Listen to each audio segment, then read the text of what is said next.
بسم الله الرحمن الرحيم. السلام الله عليكم ورحمة الله تعالى وبركاته. وعن ونكسن صاحبيال إدل كيبا ميل الباجوغدان سيو البعض مقليسان بعد كسدواتان برنامجك كلن ورادك اي ورباهن راديو مدن. برنامجك كلن ورادك اي ورباهن راديو مدن ما انتو waxaa idin la socodsiinaya anigoo ah Cabdikaafi Ismaaciil Cabdulla Xagaay. qodobada u door koron oo ka maqlo doontiin waxa kamid ah barnaamijka hadii ay baraal ka noqdo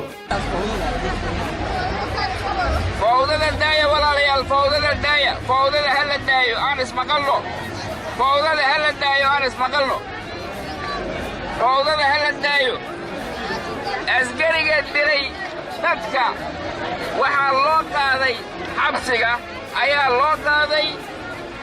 أرنتاسنا واللوطة بتاقين هاي عندي أمرتي هي أسقبت اللابحة هي الدولة دكتها ليسا gudoomiyaha gobolka Banaadir Umar Maxamuud Filish oo xadgudub ku tilmaamay bandowga caasimada ciidamada kumaandooska Soomaaliya oo al-shabaab kala wareegay deegaanka Leego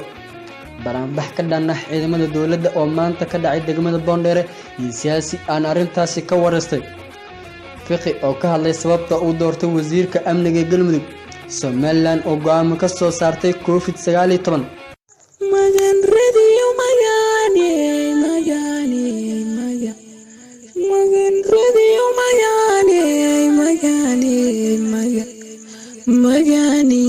magantini magan radio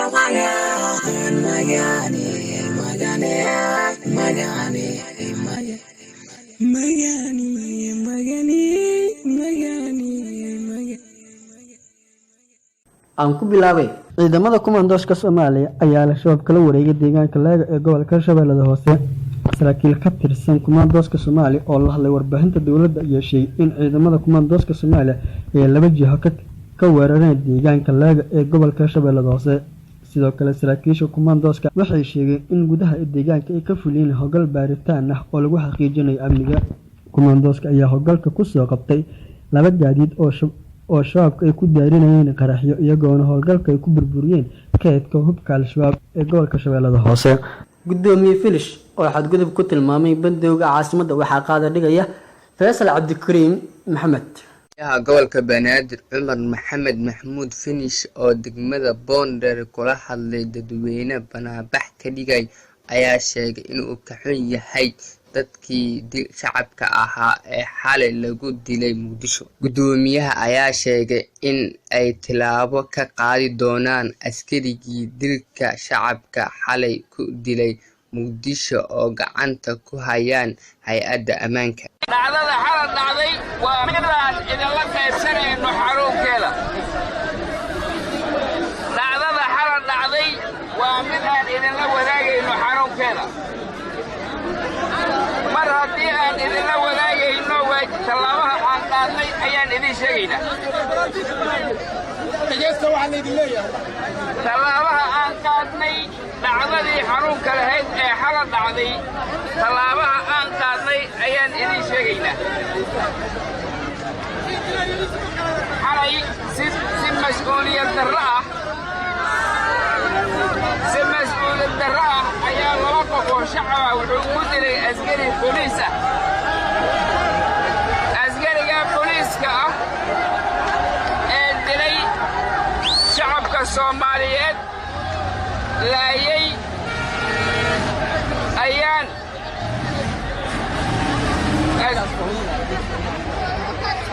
fawdada daaya walaalayaal fawdada hala daayo aan ismaqalno fawdada hala daayo aan ismaqalno fawdada hala daayo askariga dilay dadka waxaa loo qaaday xabsiga ayaa loo qaaday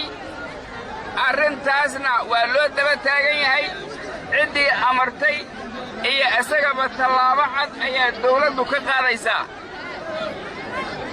adinka mas'uuliyiintii dadka la dilay aniga ii imaanayaan ayagaa maxkamadaynaya ninka dhibka dhigay ayagaa maxkamadaynaya. dadka la dilay qoysaska laga dilay dadka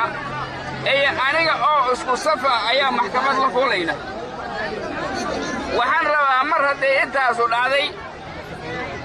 madaxda dawladdu sida aan u muujinayo ayay ila qabaan oo aniga ayaa codkooda ku hadlaya tallaabooyinka kale ee khaladaadka ah oo aan ahayn tii xalay oo keliya ayadana dawladdu way ka fadhidaa go'aanaa laga soo saari doonaa dhammaan waxyaabaha bulshada xadgudubka ku ah oo ay ka mid tahay bandowga ay ka mid tahay cadaadisyada faraha badan arrintaas dawladdu talay ka leedahay go'aanno ayaana ka soo bixi doona go'aannada soo bixi doona aan dhowrno waxaan doonayaa oo kale inaan idiin sheego annagu adinka ayaan garabkiinna nahay waxaan ku dhisnay laamiga waxaan ku dhisnay lacagtii adinka laydinka qaaday ayaa laamiga idinkugu dhisnay haddii nin daalim ah oo wax bi'iyo daalimka ciqaabta in asaga loo ciqaabo waaye laakiin lacagtaadii adiga aad bixisay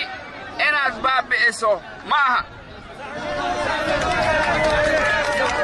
sidaas darteed laamiga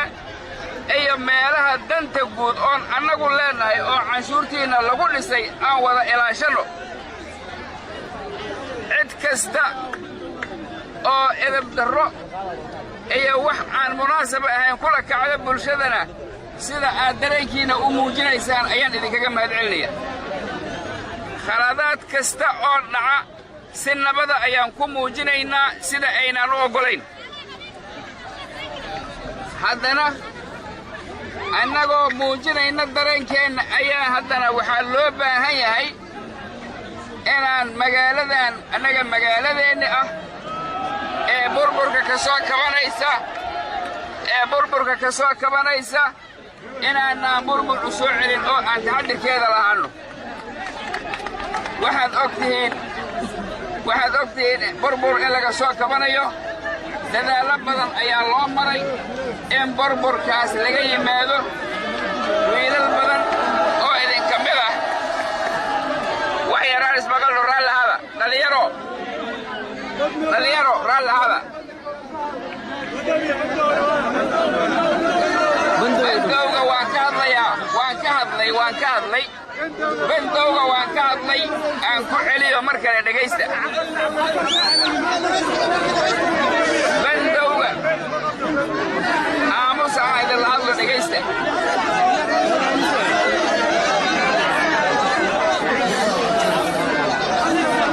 arrinta bandowga iyo waxyaabaha kale oo shacabku oo caqabadda ku ah taladeeda dawladda u fadhida go'aanaha ka imaanaya saacadaha soo socda arrintaas ayaa waxaan doonayaa arrintaas inaad iga qaadaan ninkii shacabka soomaaliyeed ku xadgudba dhibaato abuura waxaa loo baahan yahay sidaad hadda u muujiseen dareenkiina inaad u muujisaan shacab iyo dawlad waa ka wada safarnahay in qof muwaadin ah oo soomaaliyeed la dilo oo lagu fududo dilkiisa waxaad og tihiin cadow ayaa nahaya ma ahan inaan dil kale ugu sii darro dadka soomaaliyeed arrintaas waa arrin aan aad uga xunnahay waa arrin aan looga hari doonin qofka sameeyey waa arrin loo maxkamadayn doono ehelada dadka la dilayna waxaan doonayaa in la ila soo xiriiriyo oo maamulka degmada oo ii keeno haddii rabbi idmo si aan u wada maxkamadayno intaasaan raba inaan idin idhaahdo bannaanbaxyadii dareenkii aad ku muujinayseen ama bandow ha ahaado ama dhibaatada dhacday ha ahaato waad muujiseen magaaladiinna ha burburinina yaan la idinku dirin horumarkiinna aad iyo aad aad u mahadsantihiin si tartiib ah akhlaaqnimo iyo dadnimo ay ku jirto inaad danihiinna u qabsataan ayaan idinka codsanayaa intaasaan raba inaan idin sheego wabillahi tawfiiq wasalaamu calaykum waraxmatullah baranbax ka dhana ciidamada dowladda oo maanta ka dhaca degmada Boondheere bannaanbaxan ayaa loogu soo horjeedaa dil xalay ka dhacay degmada Boondheere oo loo geystay 2 ruux oo markale saaka ka bilowday isgooska Jubba ee magaalada Muqdisho. dadweyne careysan ayaa isku soo baxay wadooyinka waxaanay wataan taayiro sidoo kale dowladda dhexe ee Soomaaliya ay ka dalbaday inay cadaalad helaan muwaadiniintii xalay lagu dilay Muqdisho. bannaanbaxan ayaa waxaa hormuud ka dhalinyaro deegaanka ah. taliska ciidanka booliska Soomaaliyeed ayaa sheegay in gacanta ay ku dhigeen wareysi oo siiyay siyaasiyiinta Muqdisho mid kamid ah ayaa sheegay in shacabka Soomaaliya mar walba ay cadaalad helaan. oo maqalsaaki waxaan ka arkay TV-ga qaranka laakiin shacabka iyo dadkii dhibaatada loo geystay ilaa hadda ma aaminsano. marka waxaan ka codsan lahaa in ay madaxda ciidamada ay soo booqdaan dadka inta gaar ay la hadlaan kadib ninkaas shaqadiisa ma fahanti. marxuumada la dilay ayaa waxaa lagu magacaabaa Madiina Cabdullaahi Cabdi ina Faatimo Xuseen Maxamed 17 jir ah ku dhalatay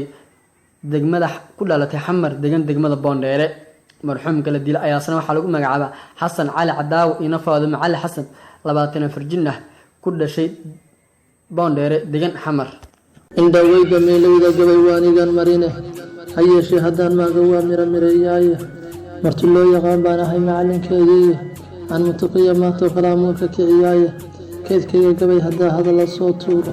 saaxiib Ismaaciil haddaa maganka ka dulmaysiiyo adduunyadaa korortay oo tiradii kor u dhaaftay meeshii kiis ka dhow ama kunad lagu yeesho ama kubadda lagu dheerayaa koriga gacantaba durba waxaa noo keenayaa kaamirada weeye lagan baa codka soo kooban kaleer wax u sheegtaa hadiyo waan xidigaha koreeda iyo kor u dhaafay shaafiyiinta kaamirada sida kombiyuutar agaasima kormeerkii kicinta loo daayay kaydka aan marnayn oo nooc walbaba koobay magan baa ka wahaysatee kaalintee xigi kalsoonidii shacabka ee heleen 1001 jeer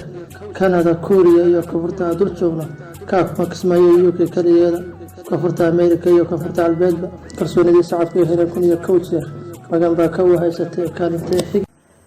fiqi oo ka hadlay sababta uu doortay wasiirka amniga Galmudug xildhibaan Axmed Macalin Fiqi ayaa war-saxaafadeed ka soo saaray sababta keentay inuu noqdo wasiirka amniga Galmudug xilli oo ahaa xildhibaan ka tirsan baarlamaanka federaalka Soomaaliya.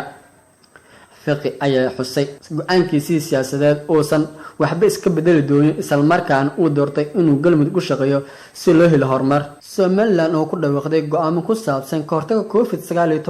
warkaasi waxaa qaaday dhigaya wariyeen xareed oo ku sugan magaalada Hargeysa.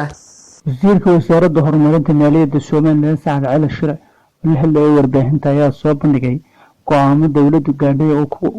aadan xanuunka coronavirus. go'aamadaas oo uu sheegay inay si dhaqso ah u hirgelinayaan. waxa uu sheegay wasiirku inay hoos u dhigayaan cashuuraha ganacsatada laga qaado ee Somaliland. waxa uu sheegay wasiirku inay dawladdu go'aansatay inay cashuurta 20% hoos uga dhigto waxyaabaha daruuriyaadka ee ay soo dejiyeen ganacsatada Somaliland sida daqiiqda,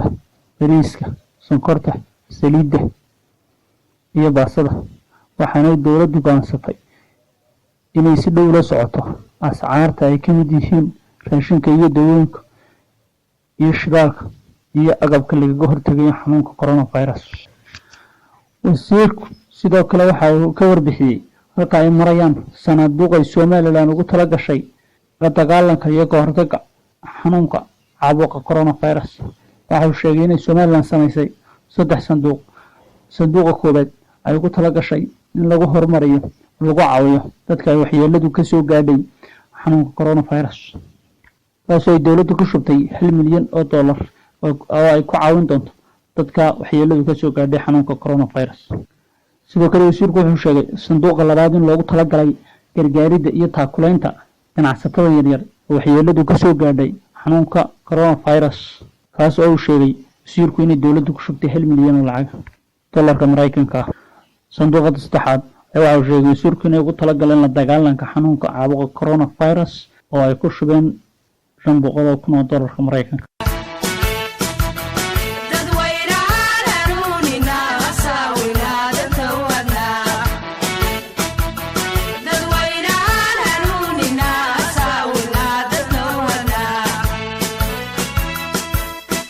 waa tahay saaxiibayaal waxaa soo gaarnay guntiye gunaanadkii barnaamijka kulan wareedka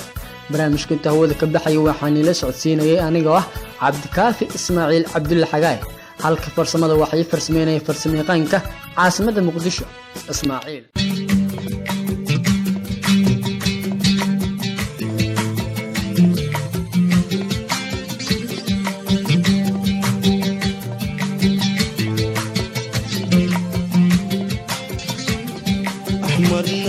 محمد يا شافع القيامة نوري السلام عليك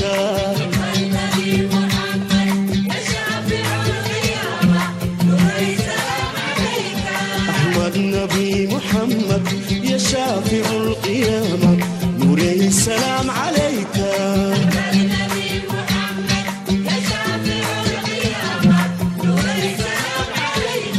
محمد الأمين إنك عبد الله أبوك مكادو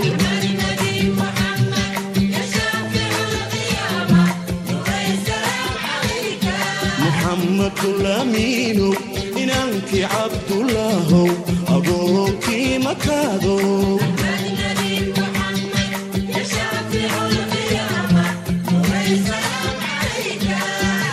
ku abshiraysto masaakiin uruudsho agoon korihiyo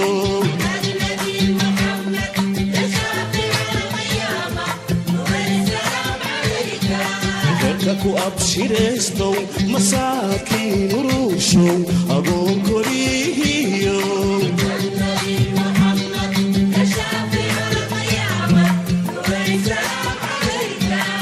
kii hooya aamina من غير لديهتي سعدية يبهدي إرماني ما كنوغو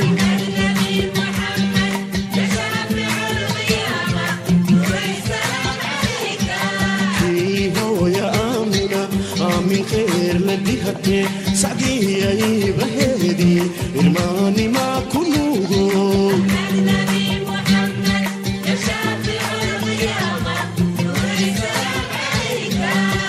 أهل الغير كيو أنبياء دمانتوت كي أبو هريو كي أبو دمبيو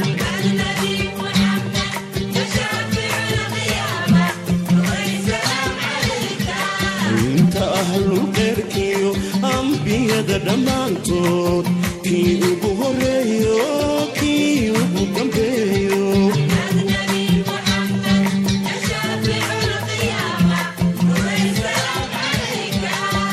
كذا رسولك بريدنا يبو نبو بداد يلو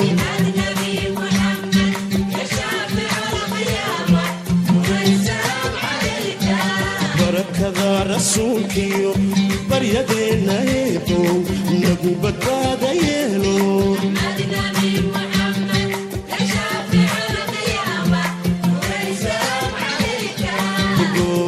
سفورة إيو براريو برواقو بشينا نبت اللو كيين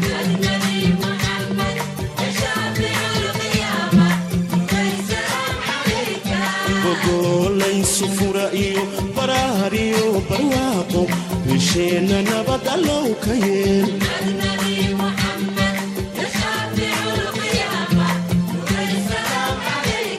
أحمد نبي محمد يا شافع القيامة نوري السلام عليك أحمد نبي محمد يا شافع القيامة نوري السلام عليك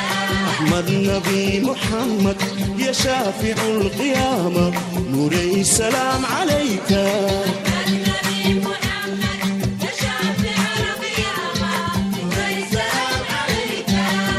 السلام عليك محمد الأمين السلام عليك أبون كوريو السلام عليك بشينا نبت ألو كيل السلام عليك محمد الأمين السلام عليك أبون كوريو السلام عليك نوري السلام عليك